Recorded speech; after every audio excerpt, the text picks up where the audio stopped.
نحمده ونصلي على رسوله الكريم اما بعد فاعوذ بالله من الشيطان الرجيم بسم الله الرحمن الرحيم وانه لتذكرة للمتقين وإنا لنعلم ان منكم مكذبين۔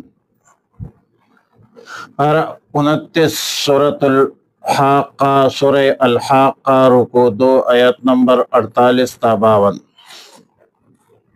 وَإِنَّهُ لَتَذْكِرَةٌ لِّلْمُتَّقِينَ، بلا شبہ قرآن کریم متقین کے لیے نصیحت ہے۔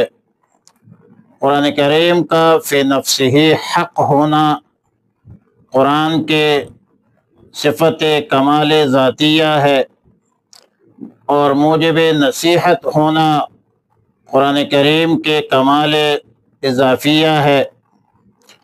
امام الاولیاء امام احمد علی لاہوری رحمہ اللہ الباری فرماتے ہیں کہ قرآن کریم کی تعلیم سے وہ لوگ فائدہ نہیں اٹھا سکتے جن کی تینوں قوتیں بیکار ہو چکے ہو۔ تینوں قوتوں سے مراد قوت ایمانی ہے، قوت طبعی ہے، اور قوت عقلی ہے۔ سورہ بقرہ آیت نمبر 27 میں الذین ینقضون عہد اللہ من بعد میثاقہ سے قوت ایمانی کا بیکار ہونا، وَيَقْطَعُونَ مَا أَمَرَ اللَّهُ بِهِ أَن يُوصَلَ سے قوت عقل کا بیکار، اور وَيُفْسِدُونَ فِي الْأَرْضِ یہ قوت طبع کا بیکار ہونا ہے۔ اب ظاہر ہے کہ نصیحت وہ لوگ لے سکتے ہیں جس کے اندر ایمانی قوت اور طاقت ہو۔ ظاہر ہے کہ اللہ کی نعمتوں میں سب سے بڑی نعمت وہ ایمان کی نعمت ہے۔ بل اللہ یمن علیکم ان ہداکم للایمان۔ ایمان کے بعد دوسرے نمبر پہ قرآن کریم سے وہ لوگ فائدہ اٹھا سکتے ہیں جس کے اندر قوت عقلی ہو، عقل کی قوت اور طاقت ہو جو ایک انسان کی شرافت کرامت کا سبب ہے۔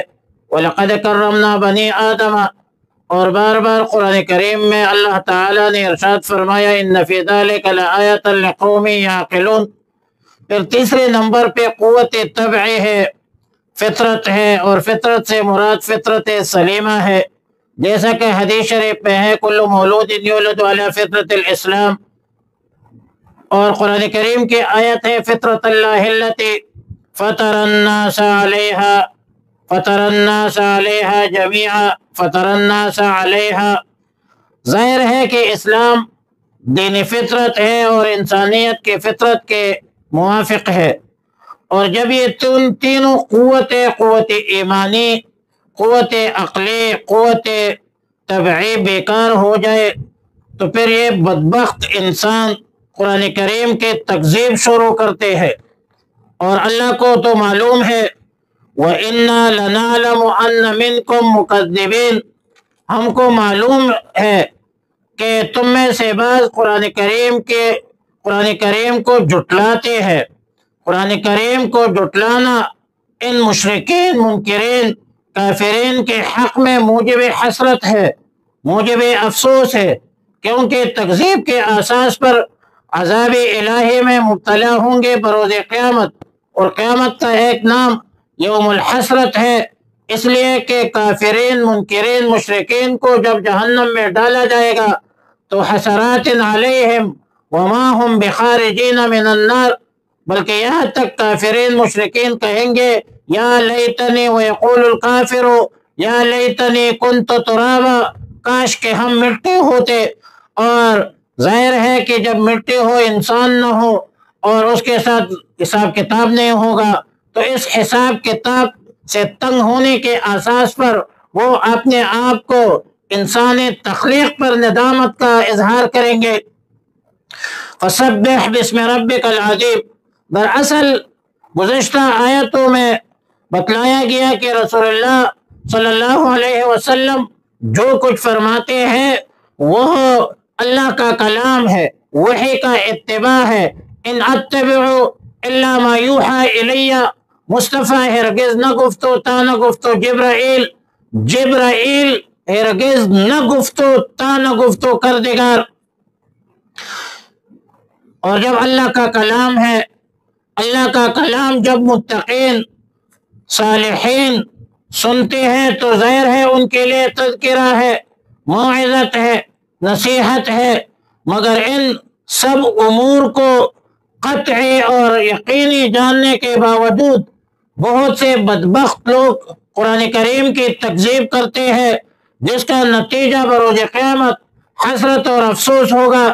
قرآن کریم بالکل حق ہے، قطعی ہے، یقینی کتاب ہے، لا ریب فی ہے، لا ریب فی ہے، محل ریب نہیں ہے، اس قرآن کریم میں کوئی شک و شبہ بھی نہیں ہے۔ اور آخر میں رسول اللہ صلی اللہ علیہ وسلم کو تسلی دی، خطاب فرمایا کہ ان کفار، مشرکین، منکرین، منافقین، معاندین اور حاسدین کے باتوں پر دیان مت دیجیے، ان بدبختوں کے باتوں سے آپ مغموم نہ ہو، اپنے عظیم رب کی تسبیح تحلیل بیان کیجیے۔ وَلَقَدْ نَعْلَمُ أَنَّكَ يَضِيقُ صَدْرُكَ بِمَا يَقُولُونَ، اللہ تعالیٰ نے فرمایا کہ یا رسول اللہ صلی اللہ علیہ وسلم، ہم جانتے ہیں، ہمیں پتہ ہے کہ ان کفار، مشرکین، منکرین، منافقین کی بیہودہ گفتگو سے آپ کا دل تنگ ہو جاتا ہے۔ تو اس کا علاج یہ ہے فَسَبِّحْ بِحَمْدِ رَبِّكَ، اپنے رب کے تسبیح بیان کیجئے، اپنے رب حمد و ثنا میں مشغول ہو جائیے۔ وَقُم مِّنَ السَّاجِدِينَ، سجدہ گزاروں میں سے شامل ہو جاؤ، ان بدبختوں کی باتوں کی طرف التفات بھی مت دیجیے۔ ابو داؤد شریف میں روایت ہے حضرت عقبہ بن عامر جوہانی رضی اللہ تعالی عنہ سے کہ رسول اللہ صلی اللہ علیہ وسلم نے فرمایا کہ جب یہ آیات نازل ہوئی کہ فسبح بسم ربک العظیم، تو رسول اللہ صلی اللہ علیہ وسلم نے فرمایا کہ اس کو اپنے رکوع میں شامل کرو، اور جب سبح اسم ربک الاعلی نازل ہوئی تو رسول اللہ صلی اللہ علیہ وسلم نے فرمایا کہ اس کو سجدہ میں شامل کرو۔ لہذا باجماع امت رکوع میں سبحان ربی العظیم اور سجدہ میں سبحان ربی الاعلی پڑھنا، 3 مرتبہ تکرار کرنا، یہ سنت ہے، اور عند البعض یہ واجب ہے۔ لہذا بعض لوگ جو اعتراض کرتے ہیں کہ رکوع میں سبحان ربی العظیم کہاں سے ثابت ہے، سجدے میں سبحان ربی الاعلی کہاں سے ثابت ہے، تو یاد رکھیں یہ ابو داؤد شریف کی روایت اگر حدیث مانتے ہو، منکر حدیث نہ ہو، تو یہ وہاں پر حدیث میں ثابت ہے، اور ابو داؤد شریف پر دیکھ لیجئے۔ فرمایا وَإِنَّهُ لَتَذْكِرَةٌ لِّلْمُتَّقِينَ، اور بلا شبہ قرآن کریم ایک نصیحت ہے للمتقین، پرہیزگاروں کے لیے، اور ہدی للمتقین بھی ہے۔ وَإِنَّا لَنَعْلَمُ، اور بے شک ہم جانتے ہیں، أَنَّ مِنْكُمْ مُكَذِّبِينَ، کہ بعض تم میں سے جھٹلانے والے ہیں، وَإِنَّهُ لَحَسْرَةٌ عَلَى الْكَافِرِينَ، اور بے شک یہ حسرت ہے کافروں پر بروز قیامت۔ وَإِنَّهُ لَحَقٌ، اور بلا شبہ یہ حق ہے، یقینی طور پر ہے۔ فَسَبِّحْ، تسبیح بیان کیجئے، بسم ربک، بسم ربک العظیم، اپنے رب کے نام کے جو بڑا عظمت والا ہے۔ اللہم ربنا تقبل منا انک انت السمیع العلیم وتب علینا یا مولانا انک انت التواب الرحیم۔